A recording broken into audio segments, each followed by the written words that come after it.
My mother hasn't spoken to me in 14 months. Not a word. Not a text on my birthday, not a call when I got promoted, not even a card when my daughter was born. I held that baby in the hospital room, this perfect little girl, with my wife's nose and my grandmother's eyes, and I looked at my phone, and there was nothing. My sister had posted something on Facebook that morning, something vague about family and loyalty and knowing who your real people are. 17 people liked it, including my mother. That was the closest thing to acknowledgement I got. The thing is, I gave my sister $23,000. I cleared her credit card debt when she was drowning. I did it because I loved her, because I thought that's what family does. And somehow that act of trying to help her became the thing that made me the villain in a story I still don't fully understand. I need to explain how we got here. But even now, sitting with this, I'm not sure I can trace the exact moment everything shifted. Maybe that's the hardest part. There wasn't a single explosion.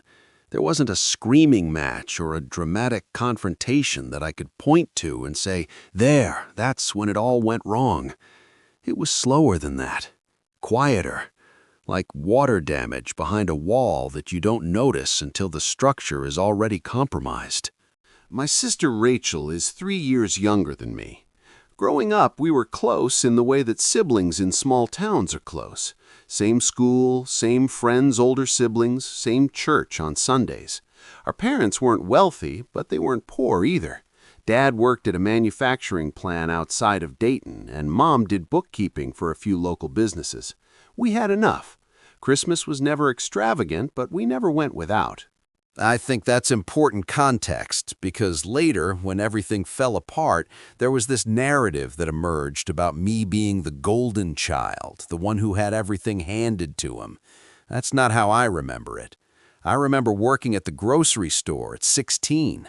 I remember applying to scholarships because my parents made it clear they couldn't pay for college outright. I remember making choices, careful ones, because I knew no one was going to bail me out. Rachel was different, though. Not in a bad way, at least not at first. She was more impulsive, more willing to leap before looking. She moved to Columbus after high school to pursue cosmetology, and I remember being proud of her for having a dream and chasing it. She got certified, worked at a few salons, bounced around a bit. That was her pattern. She'd get excited about something, dive in head first, and then when it got hard or boring, she'd pivot to the next thing. She sold skincare products for a while through one of those multi-level marketing companies. She dated a guy who convinced her to invest in his food truck business. That didn't last either. Through all of it, my parents helped where they could. A few hundred here, 1,000 there. They never talked about it openly, but I knew. Mom would mention something offhand about Rachel needing new tires, and I understood what that meant. I finished college with an accounting degree and a mountain of student loans, but I had a plan. I got a job at a mid-sized firm in Cincinnati, lived in a cheap apartment, and paid down my debt like it was a religion. By the time I was 30, I had cleared my loans, bought a modest house, and started building something stable. I met Amy around that time. She was a nurse, practical and kind, and when we got married a year later, I felt like I had finally built the life I had been working toward. It wasn't flashy, it wasn't impressive by any external measure, but it was mine, and I had earned every piece of it. Rachel, meanwhile, was struggling. I knew this mostly through my mother, who would call me every few weeks with updates that were always framed as concern but felt like something else. Rachel's hours got cut. Rachel's car broke down again. Rachel's boyfriend left and now she's paying rent alone. There was an undercurrent to these calls, a pressure that was never spoken but always present. I was doing well, the implications seemed to say. Rachel was not, and what was I going to do about it? For years, I did small things. I sent her money when she asked, usually a few $100s here and there. I paid for her to fly home for Christmas one year when she said she couldn't afford it. I bought her a new laptop when hers died because she said she needed it for a side business she was starting. Each time, she was grateful in the moment, effusive even. "Thank you so much, big brother. I don't know what I'd do without you. You're the only one who really gets it." And then weeks would pass, and she wouldn't mention it again. And I'd realize that the gratitude had evaporated as quickly as the money had. The big ask came in March of 2021. I remember because it was right after Amy and I had closed on our house, the one we planned to raise kids in. We had stretched ourselves to make the down payment, and our savings were thinner than they'd been in years. Rachel called me one evening, and I could tell immediately that something was different. She wasn't performing the way she usually did, all upbeat energy and casual optimism. She was quiet, almost flat. She told me she was in trouble, real trouble. She had credit card debt, and it had gotten out of control. She said the number like it was something shameful, like she was confessing to a crime. $23,000. I remember sitting down at my kitchen table because my legs felt unsteady. "That's a lot of money," I said. She said she knew. She said she had tried to manage it on her own, tried to make the minimum payments, but the interest was eating her alive. She was working 2 jobs, she said, and still falling further behind every month. She had looked into bankruptcy, but a friend had told her it would ruin her credit for years, and she was terrified of what that would mean for her future. Then she asked. She didn't ask me to pay it off, not directly. She asked if there was any way I could help. Maybe a loan, she said. She could pay me back over time, a little each month. She just needed to get out from under the weight of it. She couldn't breathe, she said. She couldn't sleep. She woke up every morning with this pit in her stomach, and she didn't know how much longer she could live like this. I told her I needed to think about it. I talked to Amy that night, and I could see on her face what she was thinking before she said it. We had just bought a house. We were talking about starting a family. $23,000 was not a small amount, even for us. But Amy also knew my family. She knew the dynamics, the guilt, the invisible obligations that had been woven into me since childhood. She didn't tell me what to do. She just said she would support whatever I decided. I called my parents the next day to get their take on the situation. That was my first mistake, maybe. I thought they would have perspective, would help me think through the decision rationally. Instead, my mother immediately became emotional. Rachel had apparently called her the night before, sobbing. Mom said she had never heard her so desperate. She said Rachel had mentioned she didn't want to live like this anymore, and the implication hung in the air between us, heavy and terrifying. I don't know if Rachel actually said anything about harming herself or if my mother filled in that gap on her own, but it didn't matter. The seed had been planted. This was no longer just about money. This was about my sister's survival. Dad got on the phone then. He was quieter, more measured. He said he and Mom had helped Rachel as much as they could over the years, but they were getting close to retirement, and their savings were spoken for. They couldn't take on a debt that size. "But you're doing well," he said. "You've always been the responsible one. If anyone could help her, it's you." It wasn't a demand. It was worse than that. It was faith. It was the assumption that of course I would do this because that's who I was, the dependable son, the one who fixed things. I spent a week going over our finances. I looked at our savings, our emergency fund, the money we had earmarked for home repairs, and eventually a nursery. I ran the numbers a dozen different ways, trying to find a version where giving Rachel $23,000 didn't feel like standing at the edge of a cliff. I couldn't find one. But I also couldn't shake the sound of my mother's voice, the tremor in it when she talked about Rachel not wanting to live like this anymore. What if I said no and something happened? How would I carry that? So I said yes. I told Rachel I would pay off her credit card debt. Not a loan, I said, because I had seen how loans between family members went wrong, and I didn't want that tension hanging over us. I would do this as a gift, I told her, but it was a one-time thing. This was everything I could give. She cried on the phone. She called me her hero. She said I had saved her life, literally, and she would never forget it. I transferred the money the following week. I paid the credit card companies directly because some part of me didn't trust her to do it herself. When the balances hit zero, I felt a strange mix of relief and dread. The relief was for her. The dread was for me. I had just emptied a significant portion of what Amy and I had built, and I was trusting that this sacrifice would mean something. For a few months, everything seemed fine. Rachel was lighter on our calls, more like the person I remembered from when we were kids. She talked about a new job opportunity, something in hotel management that sounded promising. She mentioned a guy she had started seeing, someone stable with a good career. She thanked me again, less dramatically, but still sincerely. She said she was getting her life together, that my help had given her the fresh start she needed. I wanted to believe her. I did believe her, mostly. Then things started to shift. It was small at first, so small I almost didn't notice. She became harder to reach. Calls went to voicemail more often. When we did talk, she seemed distracted, always in the middle of something. The updates about the new job got vaguer. The guy she was seeing stopped coming up in conversation. I asked her once how things were going financially, trying to sound casual about it, and she changed the subject so quickly I felt like I had committed an offense by even asking. Thanksgiving that year was at my parents' house in Dayton.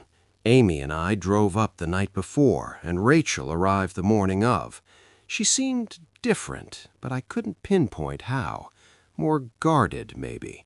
She hugged me when she came in, but it felt performative, like she was checking a box. During dinner, the conversation was light, surface-level stuff. Nobody mentioned the debt. Nobody mentioned the money. It was like it had never happened, except that it hung in the air between me and Rachel like a fog neither of us wanted to acknowledge. After dinner, I found myself in the kitchen with my mother, drying dishes while she washed. She mentioned casually that Rachel had been talking about maybe going back to school. "That's great," I said. Then Mom added that it would be expensive, of course, and Rachel was worried about how she would afford it. I felt something cold settle in my stomach. I said nothing. Mom kept talking about how hard it was for Rachel, how she never seemed to catch a break the way I did. Like my stability was something that had fallen into my lap rather than something I had built with years of careful decisions and sacrifice. That night, Rachel and I sat on the porch after everyone else had gone to bed. It was cold, and we had blankets wrapped around us, and for a moment it felt like we were kids again, sneaking out to look at stars. She asked me how I was doing, and I told her about work, about the house, about Amy and I maybe trying for a baby soon. She nodded, but I could tell she wasn't really listening. Then she said, almost offhand, that she had been thinking about our conversation from earlier that year. She appreciated what I had done, she said, but she also felt like I had held it over her ever since. I didn't understand what she meant. I asked her to explain, and she said that she felt like I expected her to be grateful forever, like I had bought some kind of permanent claim to her appreciation. She said it made her feel small, like no matter what she did now, she would always be the sister who needed to be bailed out. I was stunned. I told her I had never said anything to make her feel that way.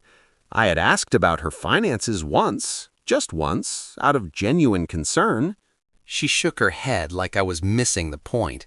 "It's not what you say," she told me. "It's how you look at me now, like I'm a project you completed."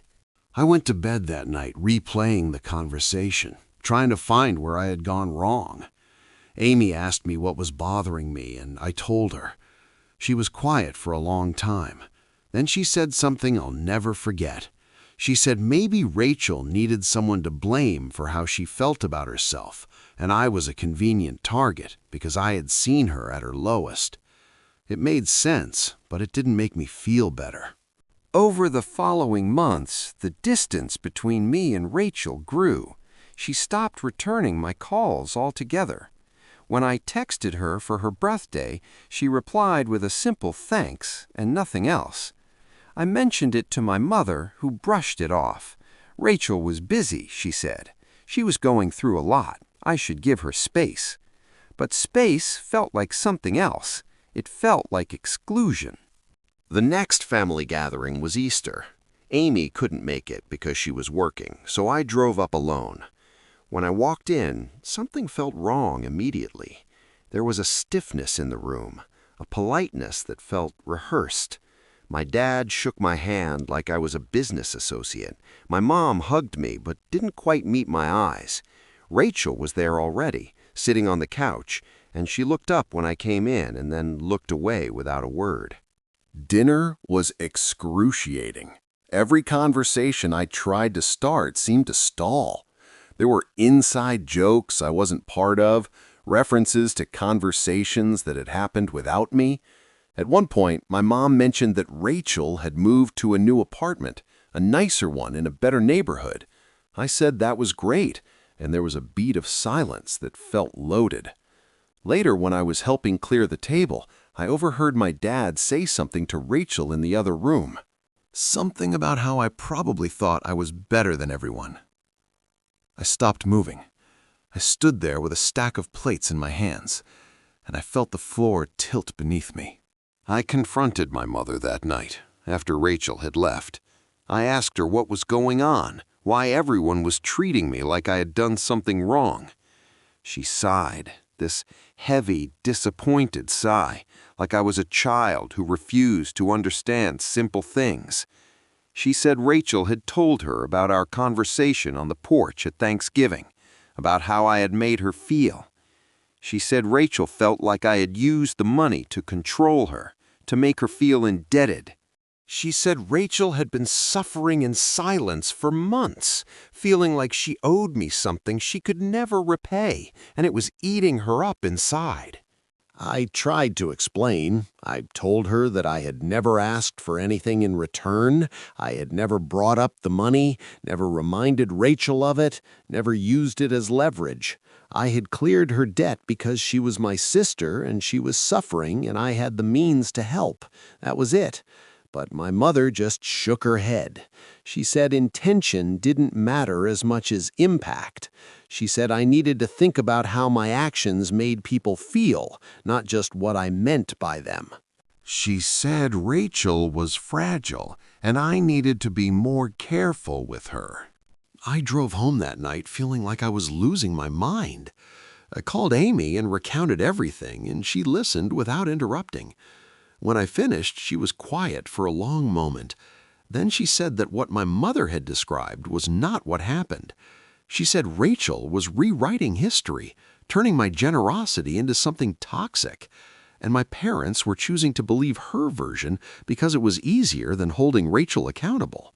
She said I needed to stop apologizing for helping my own sister. I wanted to believe her. I wanted to feel righteous about my own actions. But the doubt had been planted, and it grew in the dark. I started wondering if there was some truth to what Rachel had said. Had I been condescending without realizing it? Had I made her feel small with a glance or a tone that I wasn't aware of? I replayed every conversation we'd had since I paid off her debt, looking for evidence of my own cruelty. I found nothing concrete, but absence of evidence felt like its own kind of indictment. Maybe I was the kind of person who hurt people without even knowing it. Things got worse before they got worse. My mother started calling less frequently, and when she did, the conversations were short and strained. My dad, who had never been much of a talker, became almost entirely silent. I would text my parents about things happening in my life, and they would respond with single words. Good. Nice. Okay. When Amy got pregnant, I called them with the news, expecting at least some enthusiasm. My mother said congratulations in a tone so flat it could have been a recording. She didn't ask about the due date. She didn't ask how Amy was feeling. She said she had to go and hung up. I tried reaching out to Rachel directly a few times. I sent her a long message apologizing if I had ever made her feel less than, explaining that I had never intended to hold the money over her head. I asked if we could talk, really talk, about whatever had gone wrong between us. She didn't respond. A week later, she posted something on social media about cutting toxic people out of your life, about how blood doesn't make someone family. 22 people liked it. My mother was one of them. Amy gave birth to our daughter in September. I sent photos to my parents and to Rachel. My parents replied with a single congratulations text. Rachel didn't reply at all. I sat in that hospital room holding my daughter, and I felt something crack inside me.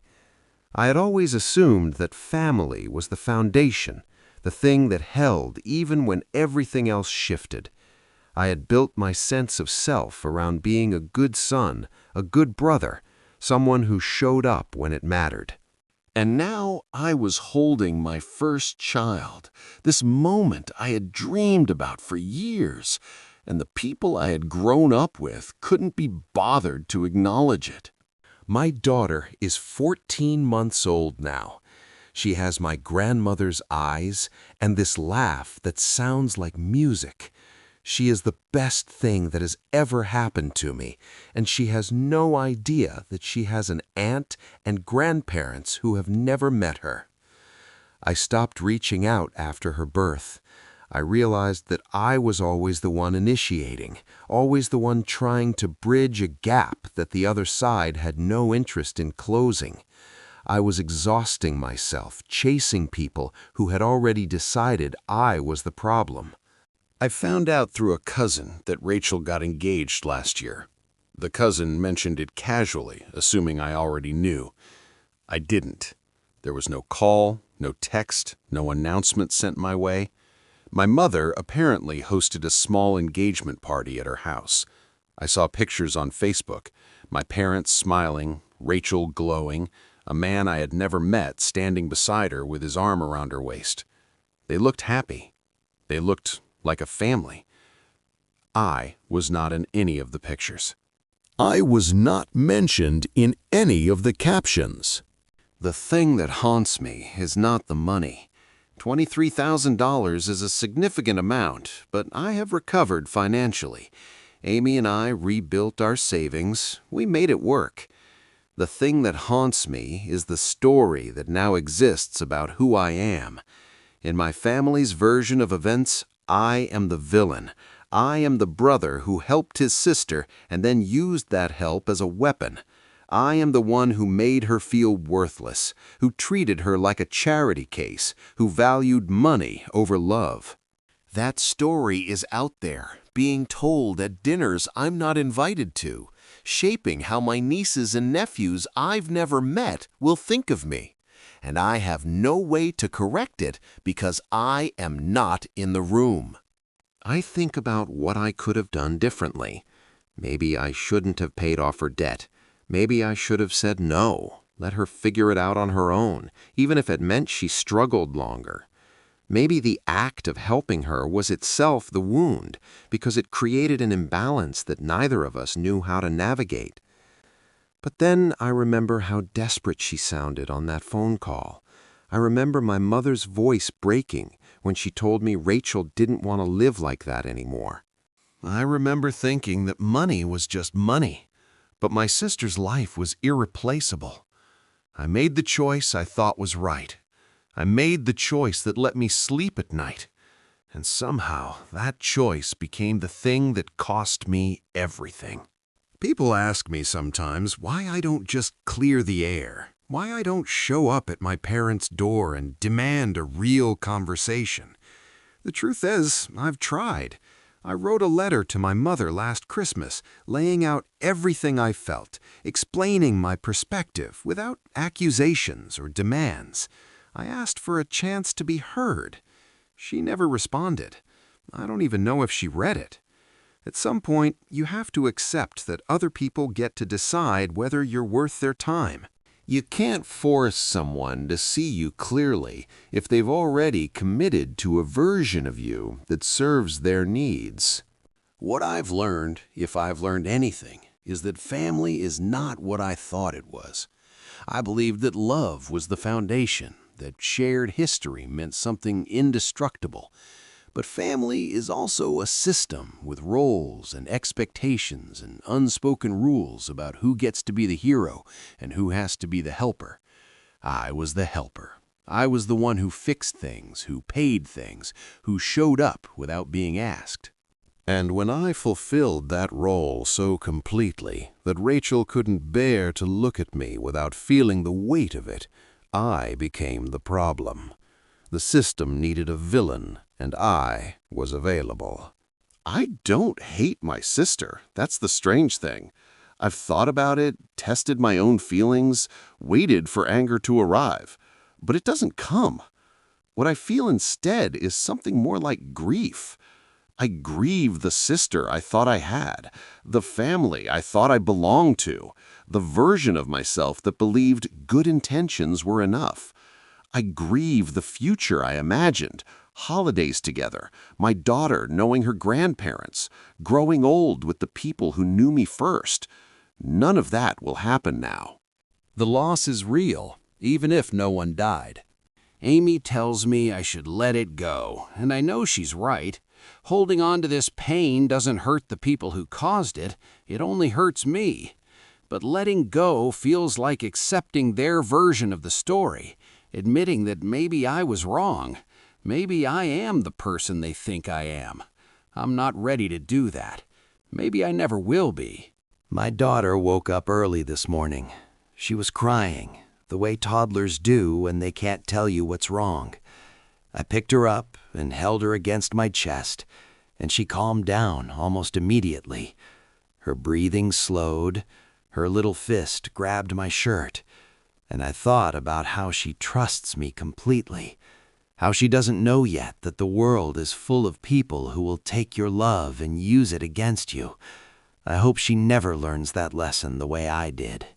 I hope she grows up surrounded by people who see her clearly, who don't need her to be a certain kind of person to keep the peace. I hope, more than anything, that she never has to choose between helping someone she loves and protecting herself, because that choice, I can tell you now, doesn't have a right answer. You lose something either way. You just don't know what until it's already gone. There's a picture on my desk from when Rachel and I were kids. We're at a lake somewhere, maybe 8 and 5, standing in the shallows with the sun behind us. We're holding hands. We're grinning. I don't remember the day, but I remember the feeling. I remember thinking she was my best friend. I remember believing that nothing could come between us. I look at that picture sometimes and I try to find the fracture, the moment when we started becoming strangers, but I can't. In the picture, we're just two kids who love each other. We don't know yet what's coming. We don't know that kindness can be a weapon, that generosity can feel like a cage, that helping someone can be the thing that makes them hate you. We're just standing in the water, holding hands, and the sun is warm, and everything that matters is right there in the frame. I still have the picture. I'll probably always have it. I don't know what I'm waiting for anymore. Maybe nothing. Maybe I just need to remember that the person I was, the brother I tried to be, he was real.